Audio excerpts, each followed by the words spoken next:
નવસારી જિલ્લાના ખેરગામમાં જે ચકચારિત મુદ્દો જે હતો, જે ધારાસભ્ય આનંદ પટેલ પર જે પૂર્વ જે નવસારી જિલ્લા પ્રમુખ જે ભીખુભાઈ આહિર અને એમના સાગરીતો દ્વારા જે જીવલેણ હુમલો કરવામાં આવ્યો હતો અને જે આનંદ પટેલ અને આનંદ પટેલના જે સમર્થકો પર જે ત્રણ કેસો થયા હતા, તેના લઈને આજે જ્યારે નવસારી સેશન કોર્ટમાં સુનાવણી હતી, તેના લઈને જ્યારે તમે આતુરતાથી જે જજમેન્ટનો રાહ જોઈ રહ્યા હતા, ત્યારે આજે જે સુનાવણી હતી ત્યારે હવે આજે સુનાવણી મુલતવી રાખી અને જ્યારે આવનાર તારીખ જ્યારે 25/5 જ્યારે સેશન કોર્ટમાં જ્યારે હવે ફરીથી 25/5 સુનાવણી જ્યારે તારીખ પડી છે, ત્યારે હવે જજમેન્ટ 25/5 હવે આવશે, ત્યારે જે અહીં કોર્ટમાં આનંદ પટેલ અને આનંદ પટેલના સમર્થકો પર જે કેસ થયો હતો તે જે લોકો આવ્યા હતા એના પણ દ્રશ્ય જોઈશું અને જે સરકારી વકીલ એમનું જે આજનું નિવેદન હતું એ પણ સાંભળીશું અને જે આનંદ પટેલના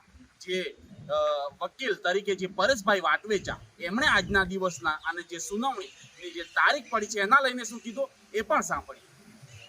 પરેશકુમાર વાટવેચા આજે વાંસદાના ધારાસભ્ય આનંદભાઈ પટેલ અને તેની સાથેના જે આરોપીઓ છે તેના 2 કેસ નામદાર ત્રીજા અધિક સેશન્સ જજ સાહેબની કોર્ટમાં આજે ઠરાવ તારીખ રાખવામાં આવી હતી.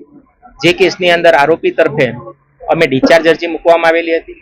ડિસ્ચાર્જ અરજીના અમારા મુખ્ય મુદ્દાઓ એવા હતા કે સેમ એક્ટ ઓફ સિરીઝ જ્યારે ગુનો બતાવવામાં આવ્યો હોય ત્યારે ખરેખર એક જ એફઆઈઆર થવી જોઈએ, એક જ સમયની અને એક જ તારીખની 3 એફઆઈઆર અલગ અલગ કરવામાં આવી છે.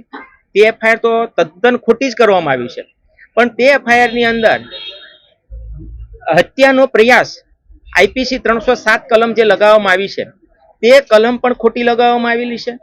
આ કલમ એના કોઈ ઇન્ગ્રેડિયન્ટ ખરેખર એફઆઈઆરમાં કે ચાર્જશીટમાં નથી. એટલું જ નહીં, 186 આઈપીસી 186, 153 ક અને 332 આ કલમ લગાવતા પહેલા સીઆરપીસી 195 નો ફોલો કરવાનો હોય છે. એને 195 મુજબ ફરિયાદ દાખલ કરવાની હોય છે. તે સદંતર રીતે કરવામાં આવ્યું નથી. આરોપી તરીકે આનંદભાઈ પટેલ અને તેના સાથી મિત્રોને લૂંટ કેસની અંદર પૂર્વ જિલ્લા પંચાયત પ્રમુખ ભારતીય જનતા પાર્ટીના કાર્યકર્તા ભીખુભાઈ આહિર અને તેના પત્ની અને તેના માણસોએ આનંદભાઈને માર મારીને એમને અધમુવા કરી દઈ અને એમને દવાખાને દાખલ કરવા પડ્યા. એમની પાછડી તૂટી ગયેલી છતાં બી 307 નહીં લગાવી અને સામાન્ય કલમોમાં પોલીસે એમને જામીન આપી દીધા. આ કેસની અંદર આનંદભાઈને 307 લગાવી, 395 લૂંટની કલમ ખોટી લગાવી. કોઈ પ્રકારે લૂંટ બધું આખો સમાજ જાણે છે, બધા જ જાણે છે કે આવા ધારાસભ્ય કક્ષાનો વ્યક્તિ કોઈ જગ્યાએ કોઈ 1.5 લાખની લૂંટ કરવા ન જાય, પણ ખોટા કેસની અંદર ફસાવી દેવામાં આવ્યા છે. કોઈ પ્રકારના સીસીટીવી ફૂટેજો રજૂ કરવામાં આવ્યા નથી. સીસીટીવી ફૂટેજ ખરેખર રજૂ થવા જોઈએ તો કોણે દુકાન સળગાવી, કોણે લૂંટ કરી, કોણે પોલીસને વાનને તોડી, એ હકીકત બહાર આવે, પણ એ નથી રજૂ થયા. એના પાછળનું એક જ કારણ છે કે ખરેખર અનંતભાઈ અને તેના સાથી મિત્રો કોઈ પણ જગ્યાએ સંડોવાયેલા નથી અને ખોટી રીતે એને સંડોવી દીધા છે. આ તમામ બાબતે આજે દલીલો કરવામાં આવી. દલીલો આજે પૂર્ણ થઈ છે. બંને પક્ષે, ફરિયાદ પક્ષે, આરોપી પક્ષે દલીલો સાંભળ્યા બાદ તારીખ 25/5/2026 ના રોજ બંને કેસની ડિસ્ચાર્જ અરજીમાં નામદાર કોર્ટ હુકમ માટે રાખેલું છે, તે દિવસે હુકમ કરશે. ખેરગામ મુકામે સને 2022ની સાલમાં જે એક તોડફોડનો બનાવ બન્યો, લૂંટનો બનાવ બન્યો, પોલીસ ઉપર હુમલો કરવાનો બનાવ બનેલો અને એમાં કોંગ્રેસના ધારાસભ્ય અનંત પટેલ વગેરેની સામેલગીરી હતી. આરોપી તરીકે એમની વિરુદ્ધ ગુનો દાખલ કરવામાં આવેલો હતો. એ કામે આજે નવસારીના સેશન જજ શ્રી ઠક્કર સાહેબની કોર્ટમાં આરોપી તરફે એક ડિસ્ચાર્જ અરજી દાખલ કરવામાં આવેલી. ડિસ્ચાર્જ અરજી એટલે કે અમે કોઈ ગુનો કર્યો જ નથી એ રીતની બિન તોમત છોડી મૂકવાની એક અરજી આપેલી. એ અરજીનો બંને પક્ષ તરફે લંબાણપૂર્વક એની સુનાવણી થઈ.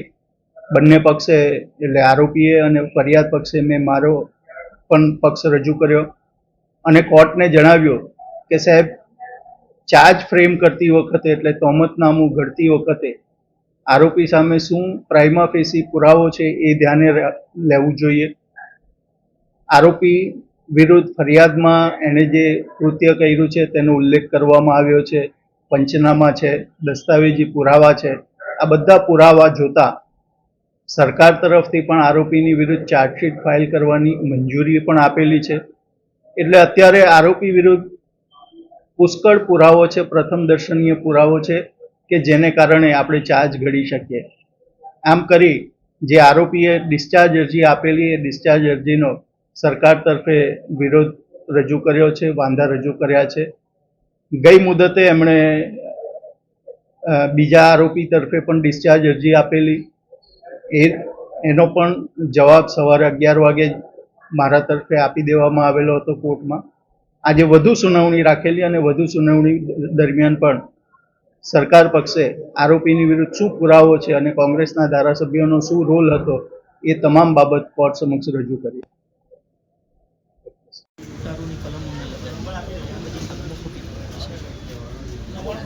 ઈરાદાથી જ લગાવવા પેલાનું નામ આવું પ્રમુખ ભારતીય જનતા પાર્ટીના